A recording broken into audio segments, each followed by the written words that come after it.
Merci de votre confiance, Madame, Messieurs, bienvenue. La police des circulations routières est à l'honneur, qu'on appelle communément PCR. Aujourd'hui, puisqu'il est question d'un sujet qui cadre avec ces secteurs, nous avons approché pour vous le colonel Michel Loubamba, qui est commandant groupe PCR, qui est avec moi sur ce plateau. Bienvenue, mon colonel. Merci. Il semblerait que c'est comme ça que vous aimez qu'on vous appelle. Tout à fait. Voilà, nous échangeons avec vous pendant 20 minutes sur un sujet qui parle de la courtoisie routière qui a été lancée au Lualaba par l'exécutif provincial.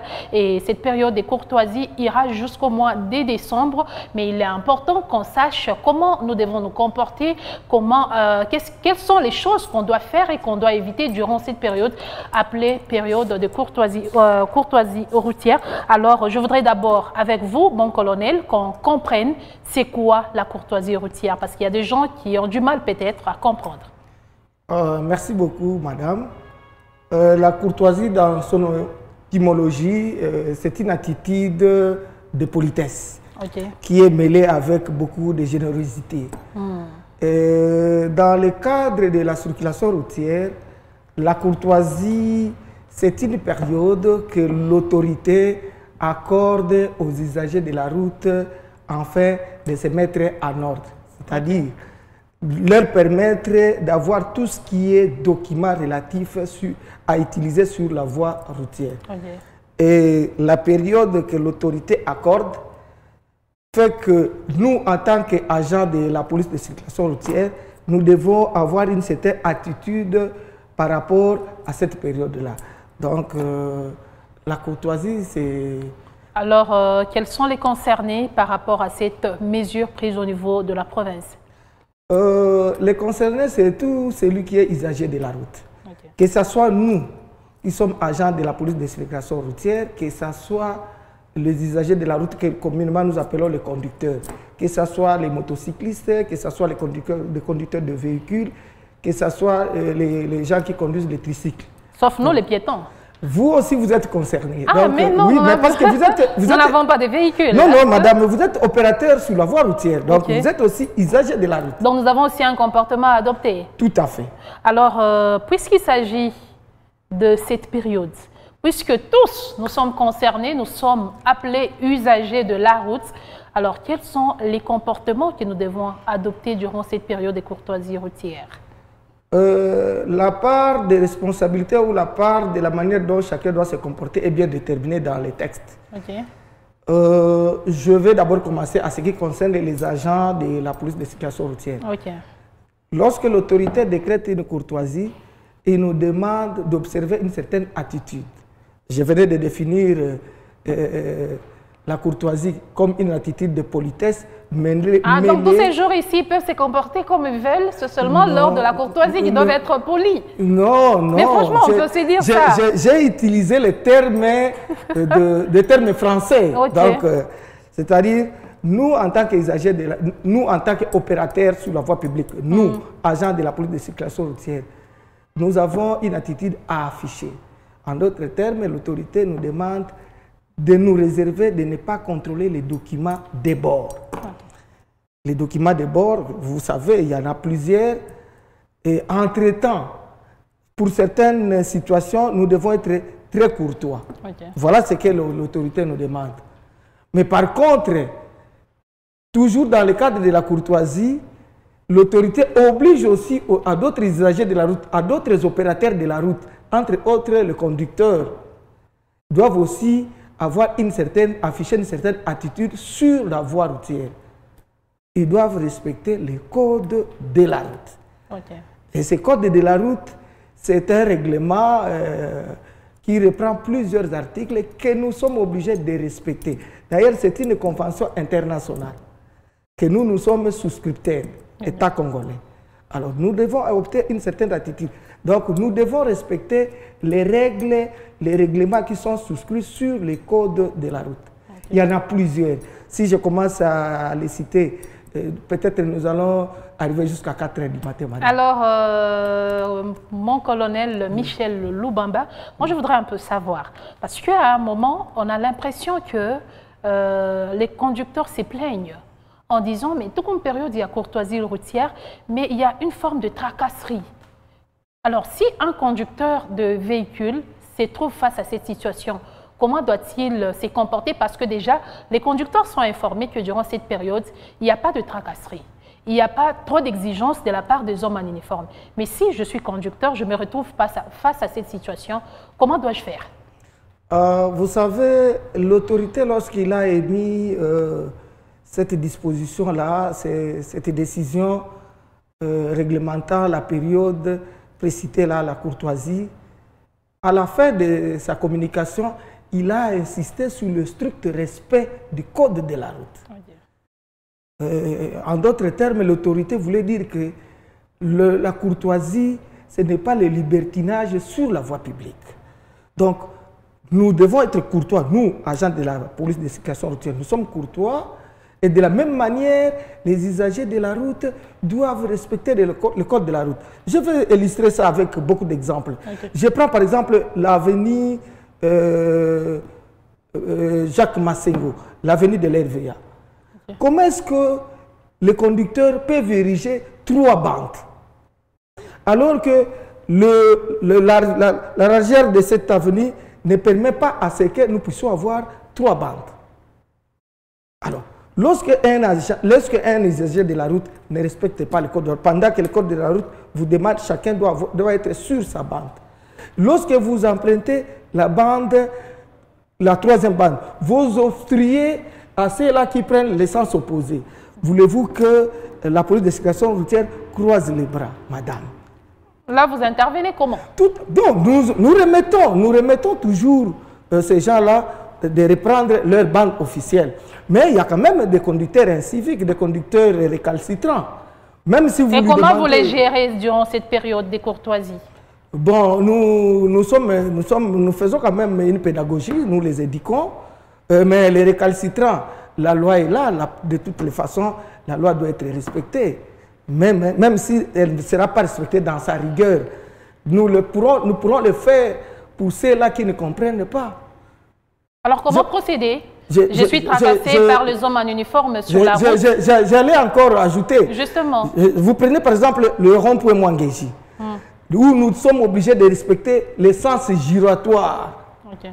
Mais il y a quand même des conducteurs qui viennent, au lieu de faire le contour, de respecter les sens giratoires, ils viennent de l'hôpital, par exemple, dans le sens de RDR 39, d'arriver au rond-point. Au lieu de respecter les sens giratoires, lui, il prend directement la gauche. Ce sont des délits. Là, ce sont des dérapages du côté des usagers de la route. Mais le dérapage du côté des hommes en uniforme, moi, je voudrais un peu qu'on puisse en parler. Si je suis conducteur, je fais face à ces dérapages, je procède comment?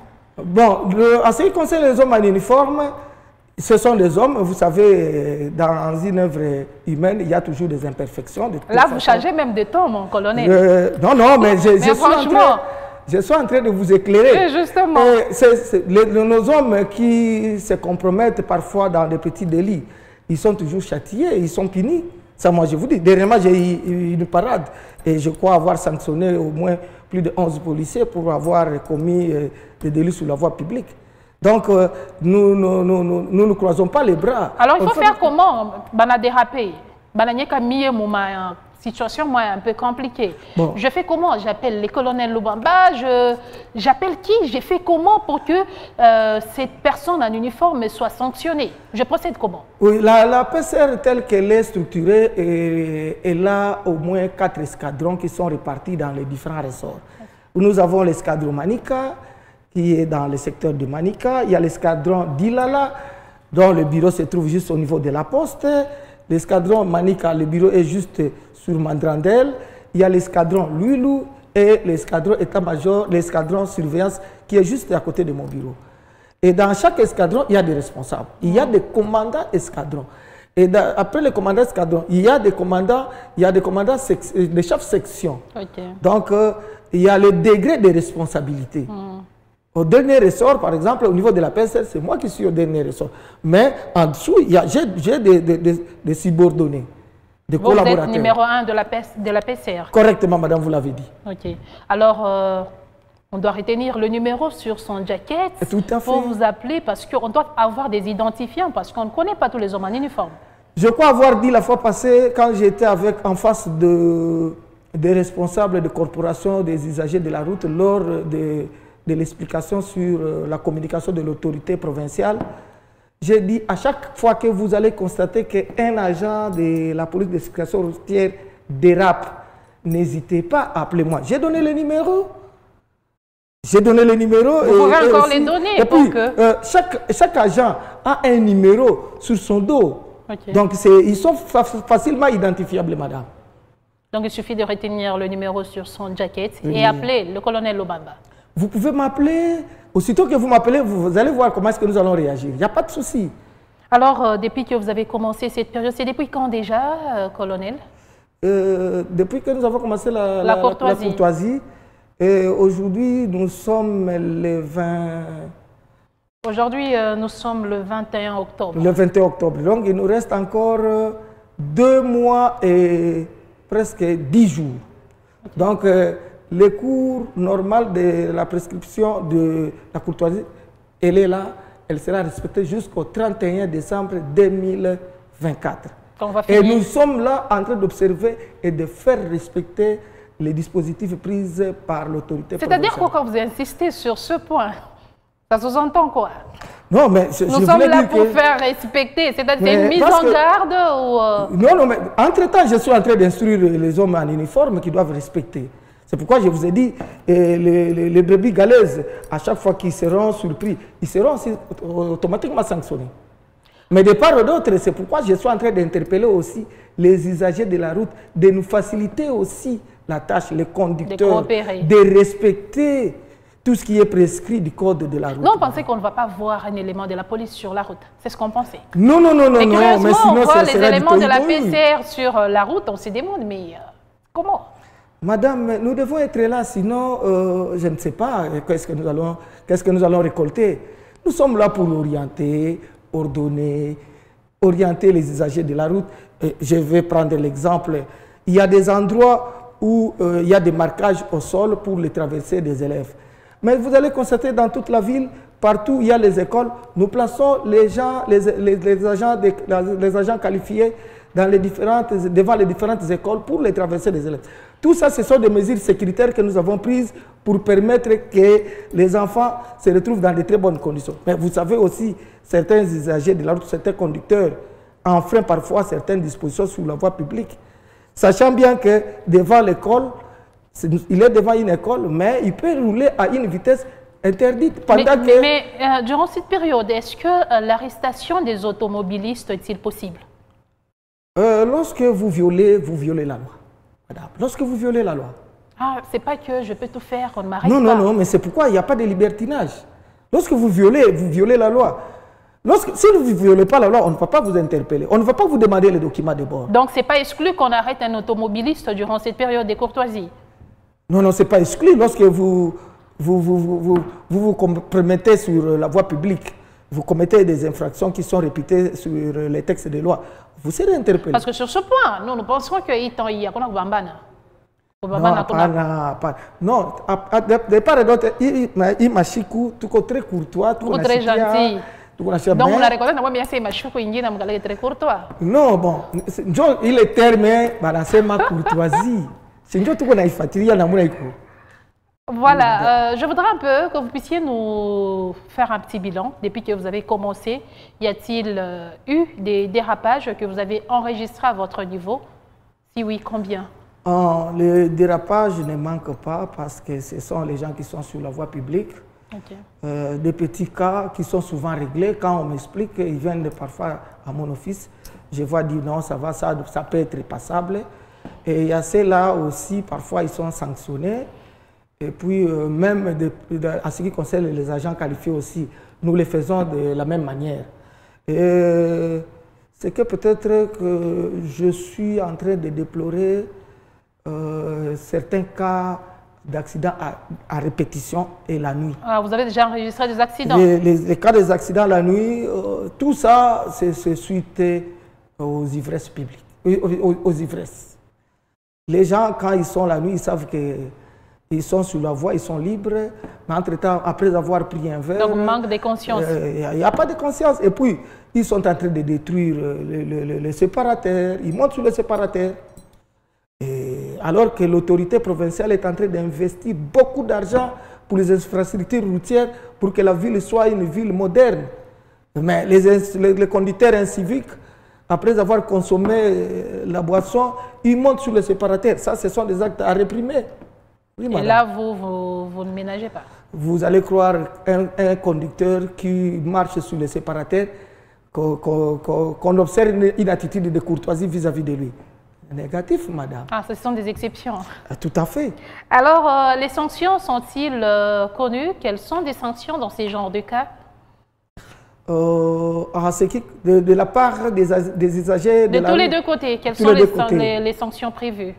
Pour les usagers de la route, conducteurs, tout consort, s'ils sont dans les cas d'espèces, on les envoie au niveau de la DGRAD pour le paiement, et avec moyennant une note de perception, avec les quittances. Il y a une amende bien précise. Oui, ce sont les amendes. Oui, c'est combien? On peut avoir une idée. Il y a une nomenclature, il y a toute une nomenclature, je ne saurais pas vous les lire tout de suite là. Okay. Il y a toute une nomenclature qui est prévue parce que nous travaillons avec les agents de la DGRAD à côté là-bas. Lorsqu'il y a une contravention constatée en charge d'un conducteur, un conducteur est récidiviste, alors on le met sous régime et puis il s'acquitte au niveau des services concernés. Il paye à la banque, il nous amène la preuve de paiement. Comme ça, il est libéré. Et en ce qui concerne les agents qualifiés, c'est là, ils font aussi les cachots, hein, je vous rassure. Ils font les cachots et parfois il y a des petites permissions. Si vous étiez à ce poste-là que vous avez commis un petit forfait ou un petit délit, on vous ramène à un autre endroit ou soit on vous flanque une punition de corps. C'est comme ça que ça se passe, madame. Et entre-temps, on doit se le dire, mon colonel, cette période, c'est un manque à gagner pour vos éléments. Non, non, il n'y a pas manque à gagner. Parce qu'il n'y a pas de rapport. Nous savons tous qu'il y a le système de rapport qui s'est fait. Madame, il n'y a pas manque à gagner. Parce que l'argent que nous Parce qu'on a l'impression que vos éléments sont au chômage. Madame, non, non, ils ne sont pas au chômage. Ils sont en train de fonctionner, ils sont en train de travailler. Et l'argent que nous recevons, c'est au compte du trésor public, ce n'est pas notre argent. Nous, l'État nous reconnaît, c'est parce que la tenue que nous portons ici, c'est l'État qui nous achète. On ne peut pas se faire payer sur la voie publique. C'est l'État ou la population? Oui, madame. C'est l'État ou les citoyens congolais? Mais ce sont les contribuables, les citoyens congolais. Ok. Et les citoyens congolais, quand ils le font sous la voie autorisée et que c'est l'État en contrepartie, ils nous achètent la tenue que nous portons. Est-ce que vous avez déjà vu un magasin où on vend la tenue de la police? Non. Malheureusement, la plupart de certains éléments ne comprennent pas cela. Je vous ai vu tonner lors de la parade pour interpeller certains éléments. On comprend que certains dérapent toujours malgré que vous puissiez dépenser de l'énergie pour sensibiliser. Madame, vous comprenez, ce sont des œuvres humaines, il y a toujours de petites imperfections. Mais nous n'allons pas céder parce qu'en tant que responsable, nous devons avoir un fouet avec le verbe. Parce que ce sont des humains et ils sont responsables. À chaque fois qu'il y a des petits dérapages, nous devons les remettre sous la rail. Donc c'est comme ça que ça doit se passer. Alors il y a des éléments de la police qui vous suivent, il y a les conducteurs ou les usagers de la route qui vous suivent également. Un petit message. Je suis en train d'interpeller les usagers de la route conducteurs. Je vais parler pour les deux côtés. Rapidement, parce que pour les usagers de la route conducteurs, je vous demande simplement de respecter le code de la route. Évitez d'emprunter les sens uniques. Évitez de faire une troisième, quatrième bande, comme j'ai cité sur l'avenue Jacques Massengo au niveau de la RVA. Respectez les sens giratoires dans des différents ronds-points ou dans les différents carrefours. Et puis, les stationnements. Vous embarquez les gens n'importe où, n'importe comment. Il y a des endroits où vous ne devez pas embarquer les gens. Colonel Michel Loubamba, c'était un plaisir pour moi de vous recevoir et nous espérons que ça ne sera pas la dernière fois. Madame, Messieurs, nous avons échangé avec le colonel sur la courtoisie routière, l'évolution de cette discipline.